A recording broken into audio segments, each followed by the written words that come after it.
I need you to do me a huge favor. I was waiting for that Adam Schefter.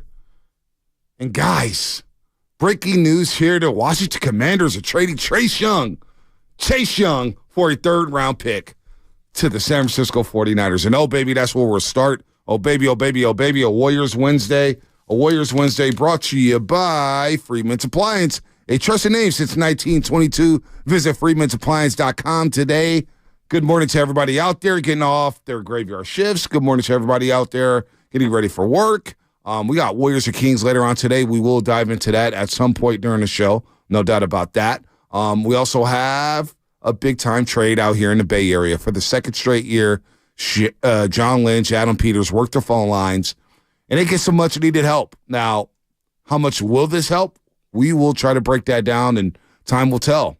But they bring in Chase Young, the former number 2 overall pick in the 2020 NFL Draft. And look, has he underachieved so far in his career? Absolutely. We'll get into that. 888-957-9570. Your thoughts on the Chase Young trade. He is now in San Francisco, reunited with his former teammate at Ohio State, Nick Bosa. So Chase Young is now a new member of the San Francisco 49ers as he looked to get to the quarterback, as he looked to fix his defense, and looked to get back on track. You know, B, I'm a sucker for former high talent, high potential people who have flamed out somewhere else. I'm a big believer in change of scenery. And I was thinking about this guy right here. I don't know how great or how good he will be for the 49ers. I don't really understand what went wrong for him in Washington. I look from afar at Washington, not that I know them at all, but I'm like, they've been a bad franchise for a long time, right? They obviously have new ownership. Feels like they're going in a different direction. But this seems like a guy that, I think can help the 49ers. Now, to what degree, I don't know. What kind of player are they getting? Can't wait to see. But to me, this is a low-risk move. A comp pick to give up for someone like Chase Young who has high pedigree and has kind of not lived up to the standards feels a lot like Andrew Wiggins. Feels a lot like Andrew Wiggins to me. And so I look at it this way. Had they surrendered a second-round pick, second round's high. I'm a big believer in value, right? And I look at who the Niners have taken with some of these comp picks and where that comp pick ends up landing, somewhere between 95 and 115, depending on how many comp picks are awarded every year. Yeah, I will surrender a 100 pick overall for someone who I know could play in the NFL. I think fits what they need to do on the edge, and I'm taking a flyer on him. And we don't have to make a financial decision on the guy for another year. No, it's a low-risk, high-reward move. It's a move you do. You don't seem too excited. No, I'm not. You want me to cheerlead? You want me to shake some pom-poms here? Look, Chase Young, here's how I feel about Chase Young. And to what you just said, it's all true. You make the move. It's a third-round pick. You had 12 picks going into the NFL draft. You flip one for a rental. I'm all about that life. All about that life. The guy has a ton of potential. He really does. He's in the top 5 in pressures this year. I think he has one less or one more than Nick Bosa on the season. So, and this is post-ACL injury. But you said something yesterday, and it's something that stuck with me, and it's something that I recall having a conversation about after the Fiesta Bowl. You mentioned yesterday, we were talking about Chase Young, Montez Sweat. You mentioned Clowney 2.0. Yeah. Clowney 2.0. And when it comes to Clowney 2.0, my mindset is, boy, Jadeveon Clowney is underachieved in this NFL career. For sure. And I would even say, before that, Jadeveon Clowney 2.0, I would say LeVar Arrington 2.0. LeVar Arrington was a top 3 pick out of Penn State, all the talent in the world. You look at his NFL career and you say, he underachieved. He really did. He underachieved. Chase Young so far has underachieved. Now, he's in the midst of having his best season of his NFL career, this post-ACL injury. He's got his burst back. He looks good rushing the passer. He's got 5 sacks on the season. He's got 15 tackles, 6 tackles for loss. I think he will help this 49ers football team. But I am skeptical. I am. I want to see it. I want to see it because the reports are conflicting, right? Coming out of Washington, coming from Michael Silver, the San Francisco Chronicle. And I want to get into it with Grant Paulson, who's a long time. Mm-hmm. He's been covering that team for a long, long time. Former NFL player, now on 106.7 The Fan in D.C. I want to hear about Chase Young because my mindset goes back to the Fiesta Bowl when I was there in person to watch Clemson, Ohio State. Now, this is a long time ago. Long time ago. And he's a lot more mature, probably filled out a lot more. But I remember walking out of that game with Big Dog City, and I was like, he wasn't even one of the 5 best players in that football game. Barely even one of the top 10 players in that football game. That was a football game that had Isaiah Simmons, Justin Ross, T. Higgins, Travis Etienne, Trevor Lawrence, Justin Fields, Chris Olave, Garrett Wilson, Jeff Okudah. And I was like, Chase Young, J.K. Dobbins, their running back, who may look like the best player on the field outside of Trevor Lawrence and Travis Etienne. And I was like, Chase Young did nothing today. And I look back at, I was watching the back yesterday, that whole Fiesta Bowl, just trying to get my mindset going on Chase Young. And I was like, man, he really didn't do anything in this football game. Yeah. And then not as college. Then you think back to what he's done in the NFL so far, and I get it. He won Rookie of the Year with 7.5 sacks. But he's underachieved so far in his career. Yeah, but you're not paying the number 2 overall pick for him. Like, you're giving up a third-round pick. I get the financial right? component. And I look at it right now. I'm looking at just the player. Yeah, and I am too. Player. He's better than Drake Jackson, right? Yeah. Right. By how much? Well, to me, a lot, because Drake Jackson can't even get on the field very much for you. Drake and when he's on the field, he's invisible. So I look at this as you've upgraded a position. This is not like allocating a ton of money and allocating a ton of draft capital on a player. Because, like, I look at the D Ford acquisition, right? And part of baked into the evaluation on D Ford was you gave up a second-round pick, which ended up being like the 33rd, 34th overall pick. So that almost is a first-rounder. And you had to pay him a ton of money. So, like the Randy Gregory deal, you give up a late-round draft pick, and they're paying all the salary. I understand. In this one, I mean, you're paying the guy basically $5 million this year. I preface my comments by saying it's a low-risk, high-reward move, and it's a move you do. And I'm not mad at the move because you needed help, which is sad in a way. Like, and here's another reason why I'm conflicted. It's sad in a way. When you pay Bosa the $120 million guaranteed, and you go out and spend $84 million on Javon Hargrave, and you go out there and you pay Eric Armstead, and you spend high draft capital for Javon Kinlaw, and then you go trade for Randy Gregory, and you spend a second-round pick on Drake Jackson, and you still need defensive line help, and you still have to go out there and trade for a defensive line, that to me is like, okay, now there's no excuses. There's no excuses to go get after the quarterback. I don't want to hear anything about getting after the quarterback from Bosa, Chase Young, Armstead, Hargrave, whoever. So that's all I'm saying. This is a low-risk, high-reward move. I'm not mad at it, but I am skeptical of the player because the player has underwhelmed so far in his career. Okay. That's it. That's all. Let's look at it from a Niner roster perspective. Forget what he's done in Washington. Is he an upgrade over what they have right now? Yeah, what they've had right now has done nothing. Yeah. So, you know, it's not hard to be an upgrade over Drake Jackson. But that's look, it doesn't solve all their woes, but to me, it adds to what they have. And here's what I would say about the Bosa thing.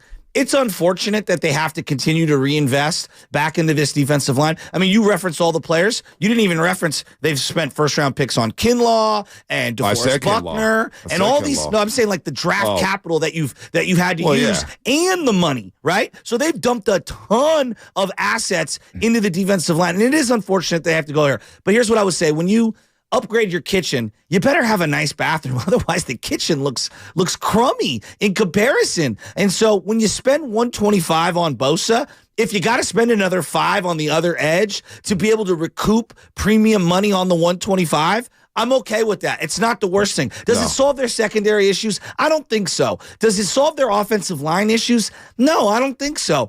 Does it help them with, I think they need another wide receiver. No, that doesn't help them. Right. But it's the best that they could do given the circumstances. And I'm always a big believer, swing big on guys who have premium talent and maybe just need a change of scenery. I'm with that. I'm all about that life. You see it in the NBA all the time. Change of scenery, moving around.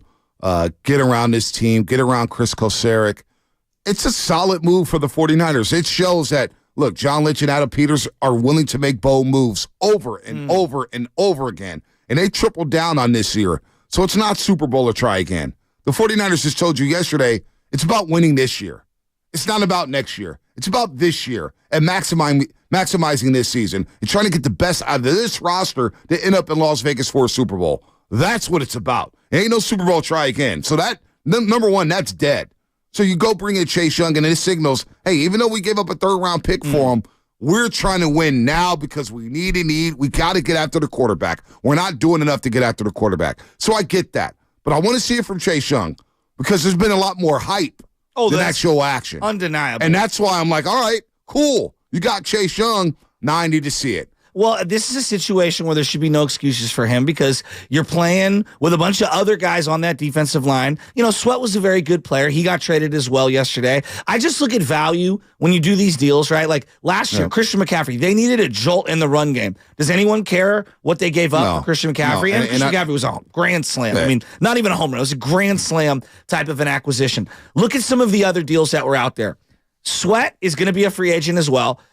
They gave up a second-round pick, the Bears. And the Bears are going to have 35th, 36th, 37th overall pick, basically a first-rounder in the same way the D Ford deal went down. And when you you trade a draft pick of that high value, you better overpay for the player to keep him on your team, right? So I don't know what the Bears are doing. Then I look at what's going on with Leonard Williams. They gave up a second-round pick for another guy who's going to be a free agent.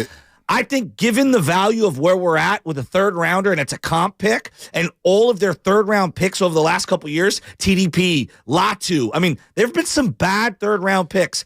I know this guy can play in the NFL. I know he can be a base down player for me. I like this move.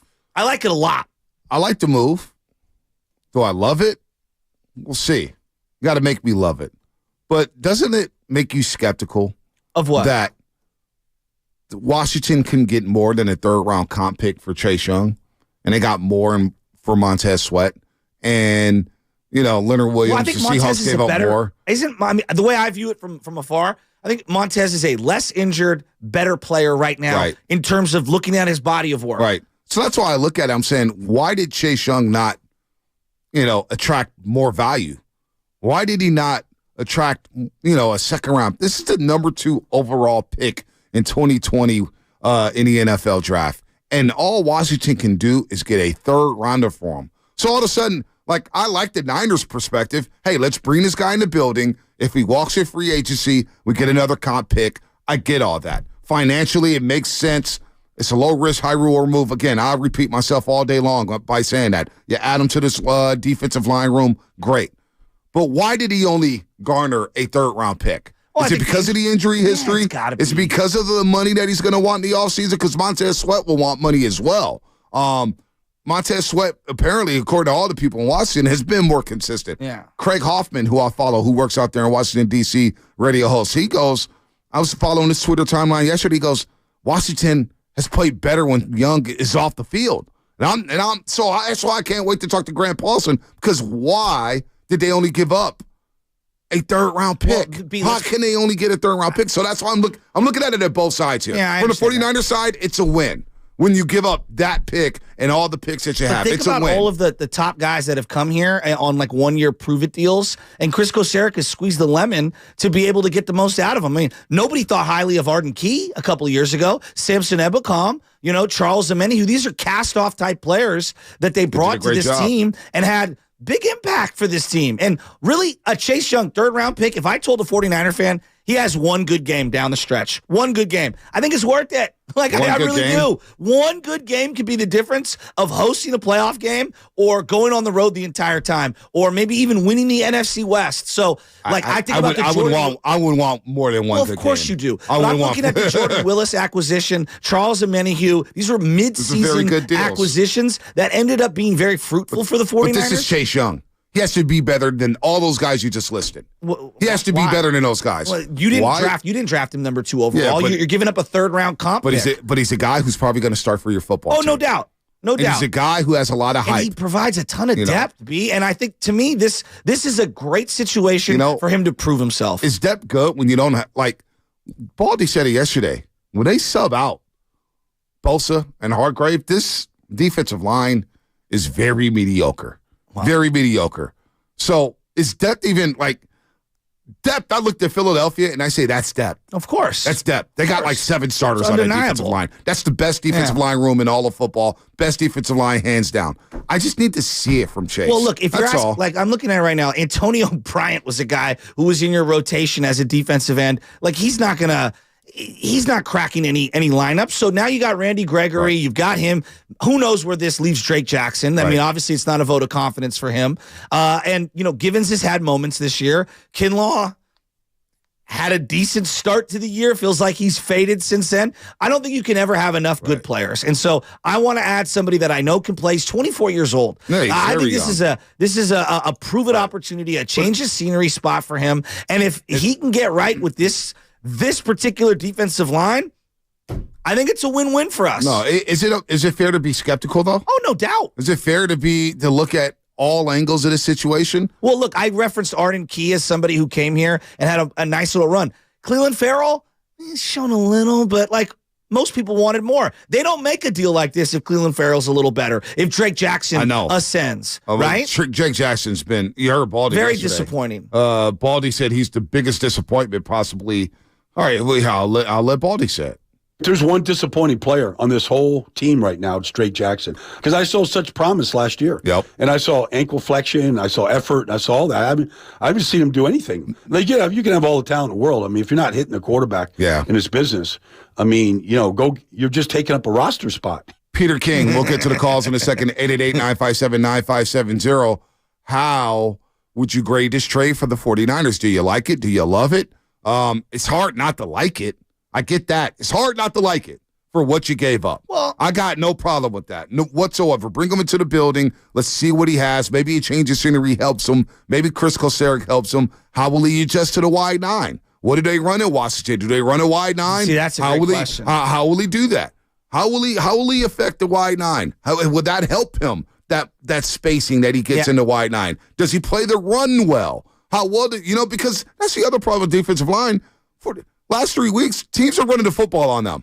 They're pushing them off the line of scrimmage. I agree. So does he play the run well? I don't know these things because I don't watch a lot of Washington Commander football. Well, I just look at it this way. I think he's a better football player than Drake Jackson, and I believe that he's got more upside than someone like Randy Gregory. And I look at what you gave up to get him. You have a third-round pick that hasn't played it down for you in the regular season in Cameron Latu right now. You have a safety who's only playing on special teams, who is this year, a third-round pick for you. I know Chase Young can go out there and give me some positive plays. So that, to me, is an upgrade. It's all about winning now. I'm not in the mode of worrying about what a third-round pick could materialize in next year. I don't care about that either. I don't care about that whatsoever. I want to make that clear. I don't care about the picks. I don't care about anything. I care about the team getting better. I care about the defensive line getting after the quarterback. I care about the defensive line stopping the run. I care about the defensive line helping out the secondary. And I care about this defensive line not making excuses week in and week out on why they can't get to the quarterback. Now, Peter King joined Willard and Dibs yesterday, and he called the trade weird. I think it's a little weird that they had to go do this. And honestly, another time, another day, John Lynch and Kyle Shanahan might have said, that let's go get Jalen Johnson for what we had to pay for Chase Young. Or let's go get Rasul Douglas, for a little bit less maybe than we had to pay. I mean, because this team is not without problems in the secondary. So I guess I look at it and say, it's okay. It's probably a good move. But I mean, if you thought after you got Javon Hargrave and signed Nick Bosa that you were going to have to go and make this, I don't even want to call it an urgent signing, whatever you want to call it, at the trade deadline for one of the best edge guys in the game, I think they might have said, are you kidding me? Do you realize how much we have spent, to fortify the defensive line? I don't know. I would look at it and say, I understand why they did it, and it's not a horrible move, but I don't think that they ever thought they were going to have to do this. Very interesting perspective there. That is interesting, because I always looked at it this way. As a non-Patriot fan, there were so many years, and they've earned the Super Bowl benefit of the doubt, but when the Patriots used to make a move, it'd be like, oh, the Patriots got him. He's going to do well. Whether a guy did or not, we always gave them that benefit of the doubt. Same thing with the Kansas City Chiefs. Oh, the Chiefs got so-and-so. They're going to be good. I feel like the Niners have kind of earned the benefit of the doubt. They don't have the Super Bowl equity that those other teams have. They've been damn good the last 4 or 5 years. And so when they acquire somebody, I feel like it should be a good acquisition. And given what they've given up for this guy, and given what his age is and the situation that he'll be playing in, he won't have to be the premier guy. You know, he's like the third or fourth guy that an offensive line might be thinking about. I think this is a true opportunity to show whether he is good or not, or ever could realize his potential. Well, yeah, he's going into the offseason as a free agent, so it's a big year for him as well. No doubt about that. Why are reports coming out of Washington that it is an addition by subtraction? Why are people in Washington saying, yeah, we're not mad at Trace Young being moved? Why are they saying that? That's what I want to know. I want to look at it from all angles here. 888-957-9570. We're going to get to the calls. I see the lines here. My guy, RJ Fairfield. What's up, baby? We get to you. That's coming up. 888-957-9570 is the phone number. Get those lines lit up. This segment was brought to you by Golden State Lumber. Serving the Bay Area for 3 generations. When you succeed, we succeed. Visit GoldenStateLumber.com. And shout out to YouTube and Twitch. Powered by First NorCal Credit Union. And, of course, the Comcast Business Text Line. We'll be right back. Coming up. And that'll be brought to you by Consumer Cellular. Consumer Cellular offers the exact same nationwide 5G coverage as the major carriers, even in bumper-to-bumper traffic. Their 100% U.S.-based support is just a click or call away. Plus, activation is always free. Visit Consumer...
Green. Tip-off is coming later today with the great Tim Roy, and then tune into the Morning Roast tomorrow morning for the best Warriors coverage. Damn right, Draymond. You're damn right. Warriors and Kings tonight at Chase Center. Second time they'll meet up in the last, 5 days? No De'Aaron Fox for the Sacramento Kings. They're going to be shorthanded. Davion Mitchell will get to start. So, probably press Steph Curry. He should press Steph Curry 94 feet. I can't wait to see that tonight at Chase Center. By the way, Roasters, speaking of Chase Center, would you like to get a few shots up at Chase Center? Huh? Not Chase Young, Chase Center. 95.7 The Game is giving you a chance to do just that. The first ever 95.7 The Game knockout tournament. I guess we could start. Maybe Chase Young comes to Chase Center this week. Maybe comes to today, flies in, meets the coaches, watches the Warriors game. It's got to be a lot better than watching a Wizards game, right? Anyway. Oh, my God. Tune in all week, this week and next week, and make sure you're listening around 7:30. Again, around 7:30, you can qualify on this show. Again, each show during this 2-week stretch, we'll be picking one winner each show. Make sure you're locked in because at 7:30 a.m., we're going to play a little game of Know the Show, and you'll get an opportunity to play in the first ever 95.7 The Game knockout tournament. Chase Young comes to the Niners for a third-round pick. We're rolling on that. We'll get to the Warriors at some point today, Shasky. But look, low risk, high reward move. But I do have questions. I do have questions on why Washington did not pick up his fifth-year option. Why did Washington decide that, you know what, we're going to trade a guy who's from that area, went to DeMatha High School, of course, goes to Ohio State. Why did they just give up on him? Why?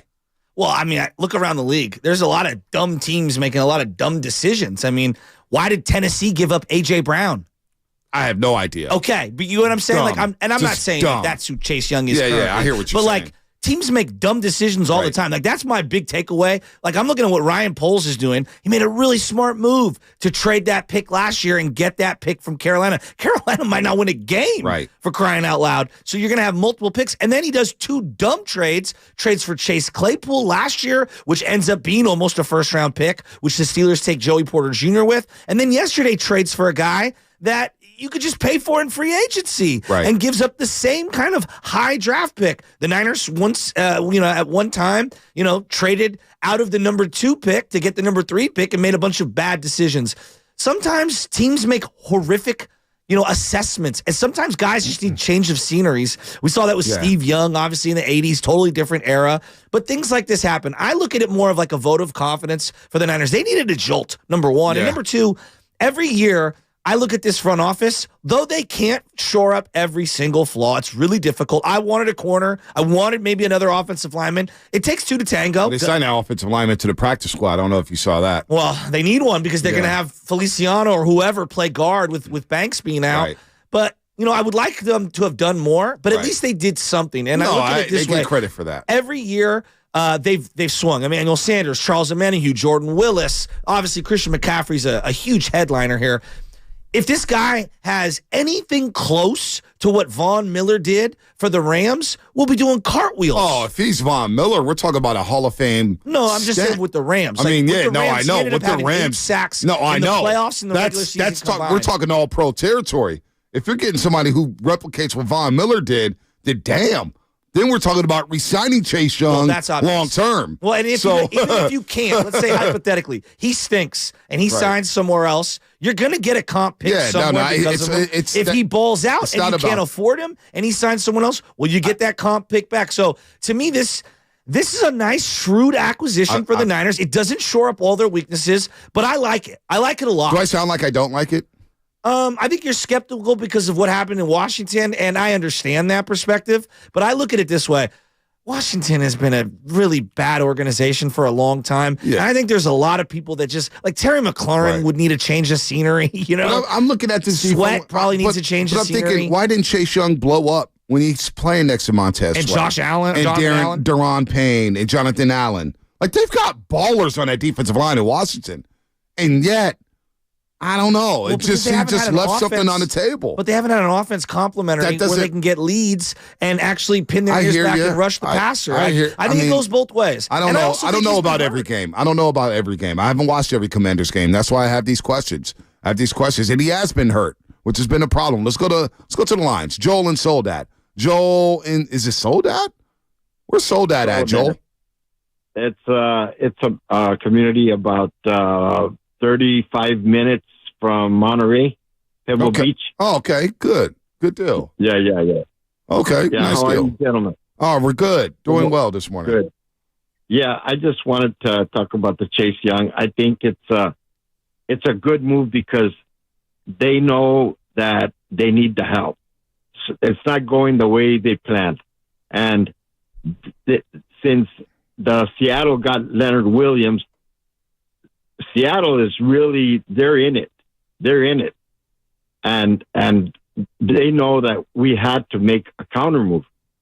Now, whether it works out, who knows? Right. But Chase Young, I was talking to this podcast in Washington, D.C., and they said that he did not want to be in Washington, that he wanted to be traded. He had asked to be traded before the season, and that's why he didn't play the first game. So he was kind of like, just get me out of here. Yeah, So, I think he wasn't happy about getting that fifth-year option, Joel. Declined. Or getting the fifth-year option declined, I should say. Yeah. So in that part, it's a good move for him. It's a fresh start. Plus, he can increase his value on a good team and have a chance to go to the Super Bowl. It's true. So I mean, I think that, if we don't go to the Super Bowl, but he balls out, and he goes somewhere else, he's going to get more money. So it's going to be a good win for him. And he's young; he's 24. Yeah. So, and if he does come through, it's going to help out our DBs. So it's that's the biggest thing. That's the biggest thing, Joel. We got to run. We got to take another call before the break. But you're right. It should help out the DBs. It should. Well, to me, there's no more excuses for anyone on that offensive line. Not that he's some, game-changing, this generational talent thing that we throw out there. I think we didn't draft him number 2 overall, and you didn't acquire a guy for the cost of all that talk. Forget that. Can he be a functional upgrade over what we have now, and can he hopefully take a little bit of the heat off of what we got going and open some things up for Hargrave and Bosa or whomever, and just be a good player in this team? That's all I really care about. I was talking to Kirk Morrison yesterday, and he said, look, man, Kirk Cousins and Joe Burrow forced John Lynch to make a move. And I go, so I asked Kirk Morrison, he watches everything. I don't watch Commanders football. I watched them on Thursday Night Football against the Chicago Bears, and they got carved up. They got carved up by Justin Fields and DJ Moore. I was like, where is Chase Young in this game? Where is Montez Sweat? They did nothing in that football game defensively. So that's my lasting image of the Washington Commanders. But Kirk Morrison, it's like, look, man, he's been great this year. He's finally healthy. The Niners got a steal, and it's all in for Lynch and Shanahan. And look, I like it. It's a low-risk, high-reward move. I don't know how many times I can emphasize that. But I don't want to be a Debbie Downer, and I'm not trying to be a Debbie Downer. I just have questions. That's all. I got a few questions about why it didn't work out in Washington for him. I want to know the player. I want to get to know the player because I'm not going to sit here in front to our audience in the Bay Area and say I've watched every game of Chase Young's career. I've seen Chase Young 3 times that I can remember. One in the Fiesta Bowl, one last year at Levi Stadium, and then on Thursday Night Football against the Chicago Bears. In these times, I was just like, okay. He's big. He looks big. He looks like he's fast. I think right now, I think the Niners have earned the benefit of the doubt in terms of their, assessment of personnel out there. They've done a pretty good job with valuation, and I like this move a lot. And I think it's no excuses for Bosa, no excuses for Hargrave, no excuses for Steve Wilkes. I don't want to hear about the secondary. They should be able to fix everything that they've got going, and I think this should be good value for them. Real quick, RJ and Fairfield. I'll get you on. I shouted you out, RJ, on the postgame show Friday. I know you're probably watching. You're probably watching the Sacramento game. Oh, you want to break first? All right, RJ, hang tight. Aaron, Marcus, Nick, we'll get you all on the other side. Promise you, stay on hold. Be patient. We're jaw-jacking here about Chase Young being traded to the 49ers. By the way, YouTube. I'm going to let YouTube know right now. We're going to restart our stream due to some technical difficulties. We're going to restart the stream, but we'll have it back up before the next segment. So YouTube will go off the air for a quick minute. Stay tight, YouTube. Hang tight, YouTube and Twitch. We're going to restart the stream. We'll be back up and rolling before the next segment. That's all coming up. And by the way, it is a Warriors game day. It's the Kings. Brought to you by Xfinity, the Xfinity 10G network made for streaming live sports. Since first